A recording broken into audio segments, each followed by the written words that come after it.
D.El.Ed 25 এবং 27 candidate এবং 24 সালে পার্ট 1 এক্সাম দিচ্ছ তাদের জন্য আজকের এই ভিডিওটা। কারণ আজকের এই ভিডিওতে এনভায়রনমেন্ট সায়েন্স বা ইভিএস যে তোমাদের বিষয়টা রয়েছে তার পার্ট 1 ডিএলএড এর পার্ট 1 এর এমন একটা ব্রহ্মাস্ত্র সাজেশন তৈরি করবো যেটা পরীক্ষার আগেই মনে হবে যেন তুমি প্রশ্নটা হাতে পেয়ে গেছো। এই সাজেশনটা তৈরি করার জন্য আমি গত প্রিভিয়াস 9 ইয়ার্স এর প্রশ্নপত্র নিয়েছি, তার সাথে বিভিন্ন রেফারেন্স সাজেশন বই থেকে কালেক্ট করে সাজেশনটা তৈরি করেছি। সব থেকে মোস্টফুলি ইম্পর্টেন্ট ইউনিট 1 থেকে ইউনিট 10 পর্যন্ত 2 মার্ক, 7 মার্ক এবং 16 মার্কের যাবতীয় প্রশ্নপত্র আজকের এই ভিডিওতে আলোচনা করা হবে, অ্যান্সার সহ তোমাদের দেখিয়ে দেওয়া হবে। তার জন্য হয়তোবা একটু ভিডিওটা লং হবে, তার জন্য দয়া করে স্কিপ করবে না, প্রথম থেকে শেষ অবধি দেখো। এবং এটুকু গ্যারান্টি দিতে পারি যে ফুল ভিডিও ওয়াচ করার পর এটুকু মনে হবে যে না, আমি পরীক্ষাতে পারবো, আমি লিখতে পারবো, এরকমটা তোমার মনে হবে, আমি এইটুকু তোমাদের গ্যারান্টি দিতে পারি। সো তার জন্য সরাসরি আমি যে মূল সাজেশন পিডিএফ ফাইল সেটা কিন্তু এখন ওপেন করব। গ্রেড পার্ট 1 2026 এর যে মূল পিডিএফ ফাইল সেটা কিন্তু আমি এখন ওপেন করে নিয়েছি, তোমাদের সামনে দেখাচ্ছি। ঠিক আছে, দেখো প্রথম যে তোমাদের ইউনিটটা রয়েছে সেটা হচ্ছে পরিবেশ বিজ্ঞানের মূল ধারণা। এই পরিবেশ বিজ্ঞানের মূল ধারণা থেকে 2 মার্কের কোন প্রশ্নগুলো সব থেকে বেশি ইম্পর্টেন্ট এবং যেগুলো করতেই হবে, যেমন পরিবেশের সাধারণ একটা সংজ্ঞা তোমাদের দিতে পারে, দেখতে পাচ্ছ খুব সুন্দর করে উত্তরটা করে দেওয়া আছে। আশা করি এইভাবে যদি তোমরা পড়ে লিখতে পারো না, পরীক্ষাতে অনায়াসে তোমরা নাম্বার ফুল পাবে। পরিবেশের শ্রেণীবিভাগ তোমাদেরকে করতে হবে, একটা প্রাকৃতিক পরিবেশ আর একটা সামাজিক পরিবেশ। পরিবেশ বিজ্ঞানের বিদ্যা কাকে বলা হয় থাকে এটাও তোমাদের দিতে পারে। তার সাথে সাথে দেবে ভারতের 4টি প্রধান পরিবেশগত সমস্যা কি রয়েছে সেটা ব্যাখ্যা। খুব সুন্দর করে ছবি সহ দিয়েছি, 3D ভাবে কিন্তু পুরো পিডিএফ ফাইলটা এডিট করা। তারপর এখান থেকে 2 মার্কে যেটা করবে সেটা হচ্ছে পরিবেশ ভারসাম্য রক্ষার দুটি উপায় তোমাদের এখানে বলতে পারে, খুব সুন্দর কিন্তু প্রশ্ন। তারপরে পরিবেশ সংরক্ষণের দুটি গুরুত্বপূর্ণ কাজ, অর্থাৎ আমরা যে পরিবেশ সংরক্ষণ করব তার দুটি গুরুত্বপূর্ণ পদক্ষেপ বা কাজ বা উপায় তোমাদের এইভাবেও কিন্তু প্রশ্নটা ঘুরিয়ে একটু দিতে পারে। তারপর এখান থেকে করে মানুষের কার্যকলাপের ফলে পরিবেশের ঘটা দুটি পরিবর্তন, অর্থাৎ আমরা যে দৈনন্দিন জীবনে কার্যকলাপগুলো করি সেক্ষেত্রে পরিবেশ কি কি ক্ষতি হতে পারে, এই প্রশ্নটাও কিন্তু খুব ইম্পর্টেন্ট, তোমরা কিন্তু এটাও তোমরা করবে। তারপরে বিভিন্ন মাধ্যম বাহিত, ঠিক আছে, রোগের নাম, যেমন বায়ুবাহিত রোগের তোমাদের নাম দিতে পারে যেমন যক্ষা, তারপরে জলবাহিত হচ্ছে কলেরা, কীটপতঙ্গ বাহিত নাম হচ্ছে ম্যালেরিয়া। আশা করি এই প্রশ্নটা তোমাদের 100% ইম্পর্টেন্ট, তোমাদের আসবে এটুকু তোমরা ধরে নিতে পারো। তারপর এখান থেকে 7 নাম্বার বা 16 নাম্বারে কোনো সাধারণত প্রশ্ন আসে না, তাই সরাসরি ইউনিট 2 এ কিন্তু আমি চলে যাব, যেমন পরিবেশ বিজ্ঞানের লক্ষ্য এবং উদ্দেশ্য। এখান থেকে 2 মার্কে যে প্রশ্নগুলো করবে, পরিবেশ বিজ্ঞানের লক্ষ্যের শ্রেণীবিভাগ তোমাদের বলতে পারে, খুব ইম্পর্টেন্ট প্রশ্ন। তার সাথে সাথে বহুমাত্রিক ও উপযোগিতামূলক লক্ষ্য কাকে বলা হয়, এই প্রশ্নটাও খুব ইম্পর্টেন্ট, অ্যান্সার সহ করে দেওয়া আছে। আর যারা পিডিএফ ফাইল কালেক্ট করতে চাইছে ডেসক্রিপশন বক্সে নাম্বার রয়েছে, যোগাযোগ করতে পারো। উপযোগিতামূলক লক্ষ্য বাস্তবায়নের নীতিগুলি লিখতে বলতে পারে, পরিবেশ বিদ্যার দুইটি বৈশিষ্ট্য তোমাদের লিখতে বলতে পারে, খুব ইম্পর্টেন্ট প্রশ্ন। তারপরে তোমাদের এখান থেকে আরো পরিবেশবিদরা আগ্রহের দুটি বৃদ্ধির উপায়। তারপরে এই যে ইউনিট 2 থেকে তোমাদের 7 নাম্বার বা 16 নাম্বারে যে প্রশ্নগুলো করবে সেটা হচ্ছে পরিবেশ বিজ্ঞানের মূল লক্ষ্যটা কি, ঠিক আছে, primary goals of environment science. এর মূল লক্ষ্য কিন্তু তোমাদের খুব সুন্দর করে যেমন দিয়েছি, প্রাকৃতিক পরিবেশের ভারসাম্য, টেকনোলজির উন্নয়ন করা, বৈষম্য পরিবেশের সমস্যা সমাধান, ভবিষ্যতের বিপর্যয় মোকাবেলা করা। এটা এইভাবে কিন্তু তোমরা প্রশ্নটা অ্যান্সার করতে পারো। তার সাথে সাথে পরিবেশ বিজ্ঞানের প্রধান উদ্দেশ্যগুলি, এই প্রশ্নটাও কিন্তু খুব ইম্পর্টেন্ট, যেমন হচ্ছে জনসচেতনতা বৃদ্ধি করতে পারে, তারপরে হচ্ছে বিজ্ঞান ভিত্তিক জ্ঞান অর্জন করা, পরিবেশ বান্ধব দৃষ্টিভঙ্গি গঠন করা। দেখতে পাচ্ছ প্রত্যেকটা প্রশ্ন খুব সুন্দর করে কিন্তু গুছানো রয়েছে। তোমরা যারা যারা পিডিএফ ফাইলটা কালেক্ট করতে চাইছো ডেসক্রিপশন বক্সে নাম্বার রয়েছে, তোমরা কিন্তু যোগাযোগ করতে পারো। শেষে কিন্তু একটা ছোট্ট করে উপসংহার দিয়ে দিবে, সেক্ষেত্রে তোমার কিন্তু অনেকটা প্রশ্নের মান কিন্তু নাম্বার পাওয়ার বেনিফিটটা অনেকটা বেড়ে যাবে। তোমাদের ইউনিট 3 তে চলে যাব, যেমন পরিবেশবিদ্যা পাঠ্যক্রম রচনার নীতি সমূহ। এখান থেকে তুমি কি করবে, পাঠ্যক্রম কাকে বলা হয় এই প্রশ্নটা খুবই ইম্পর্টেন্ট একটা প্রশ্ন।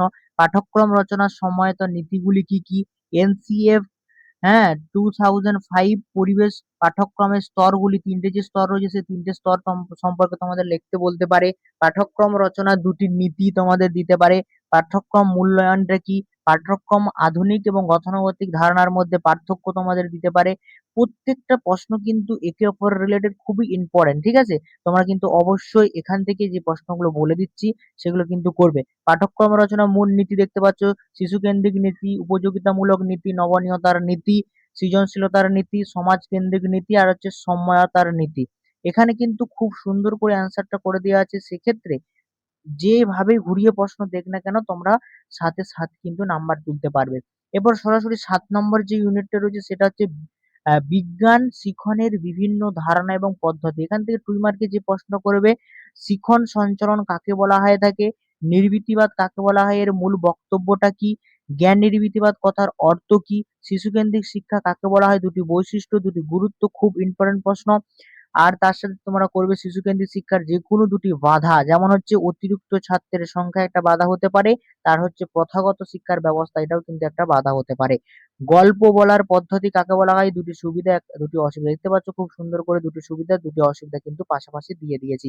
এইভাবে যদি অ্যান্সারটা করে আসতে পারো, আশা করি যেভাবেই প্রশ্ন ঘুরিয়ে দেখ না কেন, যে কোনো টিচার তোমার খাতা দেখুক না কেন, তুমি অনায়াসে ফুল মার্কস কিন্তু এখান থেকে তুলতে পারবে। তারপরে প্রশ্ন কি বলেছে দেখো, সরাসরি যে পরিবেশ বিজ্ঞানের শিখনে বিভিন্ন ধারা থেকে, এখান থেকে তোমরা ক্ষেত্র সমীক্ষা কাকে বলা হয় থেকে, পরীক্ষা পদ্ধতি বলতে কি বোঝায়, দুটি সুবিধা অসুবিধা গুলো করবে, প্রতিবাদ পদ্ধতি কাকে বলা হয়, দুটি সুবিধা অসুবিধা করবে।